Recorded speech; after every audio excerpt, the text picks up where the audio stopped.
Hello, everyone, and welcome to day 2 of the spring reset. I'm glad you're here. I'm Laura, and I'm your age strong coach and author of the book, Of Course Your Knees Hurt. You can find the worksheet that goes along with this challenge at that website, ofcourseyourkneeshurt.com.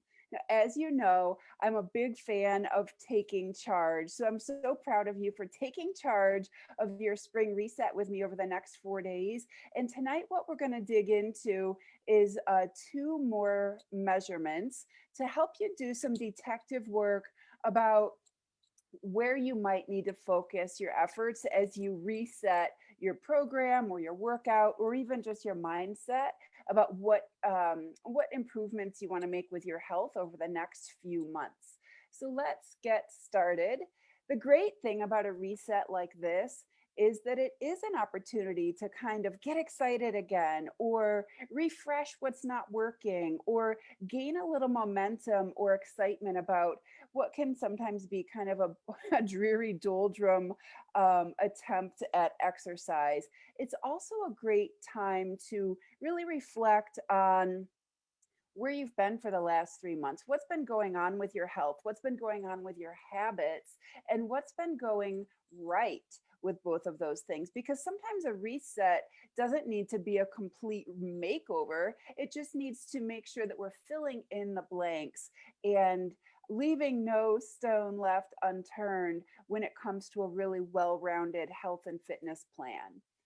But if you want to do something different this time with your reset, you have to make sure that you're doing something different. If you want something different out of this reset, instead of just it being 4 days of excitement or 4 days of being motivated or 4 days of filling out your worksheet, we want more out of this reset. So that means you have to actually do something different this time.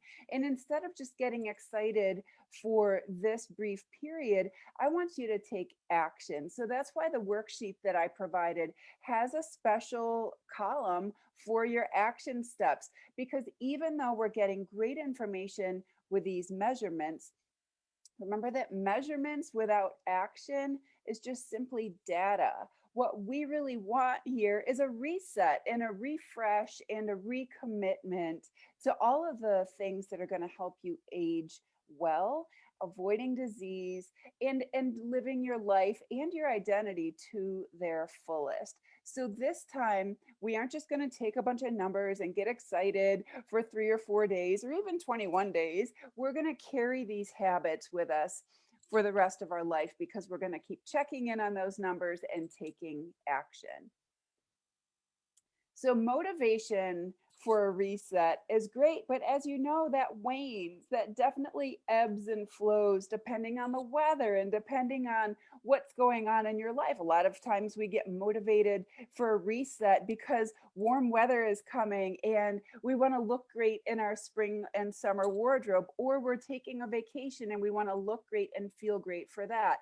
Or we're going to be attending a reunion or a wedding and we want to get motivated for that occasion. But when we have measurements, we are really taking an honest look at our health from the inside out. So instead of just looking good, we're actually doing good. We are measuring things that really genuinely matter to the aging process and to your workout plan and just to your longevity and your well-being. So the information that we're gathering over the next 4 days is going to really help you to design your next plan forward and then keep reassessing every month. How's my plan looking? Is it working or not? What do I need to keep changing? So that you don't have to depend on motivation to keep moving forward. Your measurements are what's going to keep moving you forward. And that brutal honesty of those numbers is going to keep moving you forward so that you can continue to adjust and continue to stay committed. So, the measurements that we're going to take today are the 1 mile walk time and your 1 mile heart rate. So, for the 1 mile walk, why did I think that that was an important measurement? Well, I think that 1 mile walk is going to give us a lot of good information. Certainly, it's going to tell us a lot about your cardiovascular function. It's going to tell us how your heart and blood vessels work when you put a little bit of effort into the body. Remember that your cardiovascular system is not just your heart. Your vascular system affects every part of your body. Those vessels are delivering nutrients to your brain and your eyeballs and your skin and your gut and your liver and your muscles. So your cardio is certainly important for your heart health, but don't underestimate how important a good old 1 mile walk is for your vascular system to keep those nutrients flowing optimally and to reduce the risk of clogs in the vascular system. We want that system to carry us for a long time really effectively. So a 1 mile time is going to tell us how well your cardiovascular system is functioning. What else is it going to tell us? Well, obviously, it's going to tell me a little bit about your musculoskeletal system too, because if you're walking slowly, because your feet hurt, or because your back gets tired, or because your hip starts to throb and you have to stop and take a break. Now, our 1 mile walk is giving us a different glimpse to the inside of your body. If your feet hurt or your knees hurt or your back starts to spasm, maybe that's telling us that that's where your reset needs to focus. Maybe even though you might want to have gorgeous biceps for the summer, maybe your 1 mile time is telling us that you really need to focus on some posture exercises so that you don't have aches and pains when you walk a mile. I mean, ultimately, I'd love it if everybody was walking more than a mile every day, because walking is one of the things we have to do until the very last day of our lives. And I want you to do it well, and I want you to do it. I want you to do it without pain, and I want you to do it also for leisure. There's a lot of our lives that we're missing when we can't walk more than a mile. It's going to start to make decisions for you about what kind of vacation you go on, or how often you spend time with your family, or even little things like where you park your car when you go shopping. So being able to walk a mile, I know this sounds very basic and simple, but being able to walk a mile effortlessly every day for the rest of your life is going to be a huge gift to your longevity. Not only does it tell us about your cardiovascular function and about your musculoskeletal function, it also tells me a little bit about your mental function and how you're feeling about exercise. A lot of my clients, not a lot of my clients, but a few of my clients really struggle with this because the they don't have the energy or the momentum or the motivation to get out and even time themselves for a mile. So not being willing to go out and do this 1 mile might tell us something as well about your maybe depression, a low grade depression that's keeping you on the couch or in the house instead of getting outside.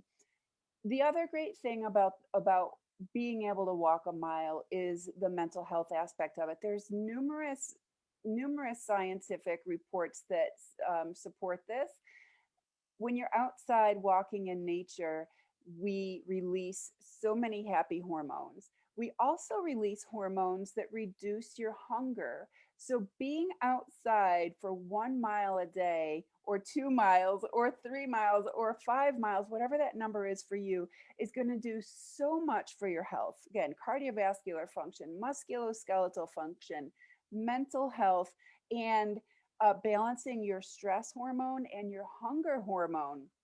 So I just actually came from a walk after putting this presentation together. I was so excited about all the different benefits of being outside for a walk. So what I'd like you to do is find a course that's exactly 1 mile, and you can either drive that or you can walk around a track that's 4 laps would be 1 mile, or you can measure with your tracking device, your Fitbit or your Garmin. Walk as fast as you can for 1 mile and jot down how long it took you. I also want you to jot down what your heart rate was. And you can either read that right off your screen, or you can do it old school style by just measuring your pulse for 6 seconds and adding a 0. That will be a good estimate of your exercise heart rate.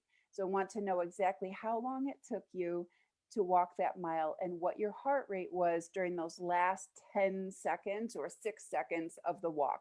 Don't wait too long to get that heart rate measurement because pretty soon after stopping the walk, your heart rate's going to lower.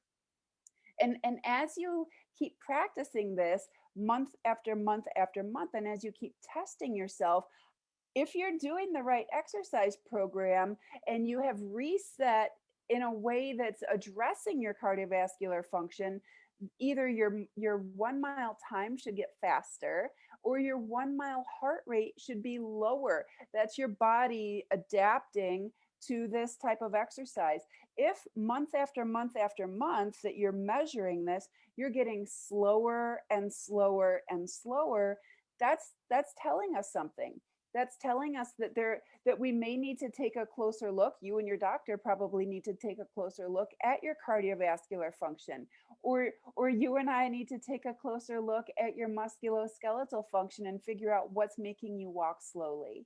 So again, it's not the measurements that we're gathering today or this week. It's these monthly checkups that you're giving yourself. This is going to really supplement your annual physical. You're going to have so much great information by really paying attention to these numbers and doing some detective work. What are these numbers telling us? Why am I getting slower? Why is my heart rate getting higher instead of lower? It might not mean that there's anything wrong with you, but a lot wrong with your exercise program. And that's where you and I can work together and figure out how we can make sure these numbers are heading in the right direction as you age. Because if we don't pay attention to this, we are going to wake up a year from now and be surprised that we gained 20 pounds, or we're going to be surprised that a 1 mile walk is really hard for us now, or we're going to be surprised that we now have high blood pressure. So that is not the kind of surprise that we want to get. Measuring them monthly is going to keep you honest, and it's going to help you to really take charge of the aging process. So I want you to, after you get these numbers down, I want you to write down some action steps. If your 1 mile time took you, let's say longer than 30 minutes, that's a little bit slow for 1 mile. Write down a couple action steps. What can you do to make that better? Is it I have to work on my foot strength, or I have to do my posture exercises more often? Is your action going to be I really need to finally once and for all take care of that nagging back pain? Those are the action steps that are going to keep you in motion, and those are the action steps that are going to help you plan a really effective reset. Maybe your 1 mile time is slow simply because you're out of practice. So, what is your action step there? Maybe your action step is to walk fast every single day for a half mile and then work up to 1 mile.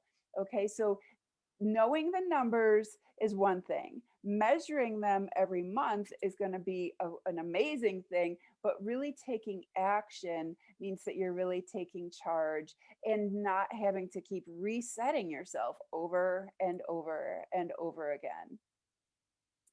So today's measurements are really a look back at past you. So the way that I walked today tells me everything about what I've been doing with my health and my habits and my workouts for the last month, even up to 6 months. Because remember, we are regenerating cellularly every 7 days to 7 weeks to 7 months to 7 years. So that the choices that we make for the last few months are showing up in my workout today. So today, my 1 mile walk and my heart rate are not telling me about how I'm going to age. It's telling me what I did for the last 3 to 6 months. So don't be too hard on yourself when you take these measurements. It's just a starting point. We're just in the beginning stages of our detective work and our commitment to aging well. What really matters, of course, is next month's measurements, because those are a glimpse into future you. So you have 30 days to make some real impactful day-to-day habit changes and really keep yourself committed to these action steps, because when you measure again next month, That's going to give you a glimpse into your future. If your measurements next month are better than they were today, then I have every confidence that you can take charge of the aging process and control your outcome. Your genetics won't matter as much. Your chronological age won't matter as much. What's going to matter is the commitment to the action steps that you write down today. That's how we're going to that's how we're going to predict your ability to age well and stay disease free. Here's your homework. I want you to take those measurements. Okay, so we have the 1 mile walk and the heart rate at the end. I want you to really be honest about what action steps you need to take to make those numbers even better for next month, and keep working on those other 3 measurements. I gave you 3 blank rows at the bottom of the sheet. So think about what's important to you over the next month or over the next year. What are some things that you really want to take charge of with your measurements? And then lastly, I would love it if you shared this video with a friend. I am so happy to have you here in this Age Strong mission with me, and I would love to make our tribe even bigger and even healthier. Thank you so much for being here, and I look forward to seeing you again.